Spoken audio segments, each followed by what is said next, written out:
আসসালামু আলাইকুম ৰহমতুল্লাহি বৰকাতু। সম্মানীয় সভাপতি সাহেব, সম্মানীয় বিশিষ্ট মুৰব্বীসকল, আমাৰ এওঁডিএফ দলৰ সকলো সতীৰ্থসকল, আমি সকলোৱে জানো আমি আজি 20 বছৰ পাৰ কৰি 21তম বছৰত আমাৰ দলে ভৰি দিছে আৰু সেই 21তম বছৰত আজি প্ৰতিষ্ঠা দিৱস আমি পালন কৰিবলৈ গৈ আছোঁ। সেই উদ্দেশ্যে আমি সকলোৱে একগোট হৈছোঁ আৰু আমি কিছুমান কাৰ্যসূচী সেই হিচাপত লৈছোঁ।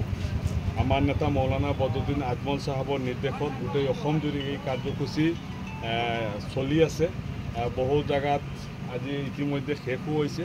আমি অলপ লেটকৈ ষ্টাৰ্ট কৰিছোঁ, গতিকে সকলোৰে মই ধন্যবাদ জ্ঞাপন কৰিছোঁ। আৰু পতাকা উত্তোলন, তাৰপিছৰ কাৰ্যসূচী আছে যে এওঁডিএফ দলৰ যিসকল শ্বহীদ আছে সেই শ্বহীদসকলক স্মৰণ, তাৰপিছত আমাৰ আছে বৃক্ষৰোপণ কাৰ্যসূচী, তাৰপিছত আছে আমাৰ মুকলি সভা আৰু মুকলি সভা কাৰ্যসূচীখিনি আমি ভিতৰত আলোচনা কৰিম। গতিকে মই জয়তে আমাৰ মাননীয় সভাপতি আব্দুল মান্নান সাহেব, আব্দুল হাই মীৰ সাহেব, কৰিম আজি, শ্বহীদ আজি আৰু আমাৰ নীলবাগানৰ সভাপতি আব্দুল মান্নান সাহেবো আছে। সকলোকে মই অনুৰোধ কৰিম যে আমাৰ দলৰ পতাকা আজি উত্তোলন কৰিবলৈ তেখেতসকলক মই অনুৰোধ কৰিম।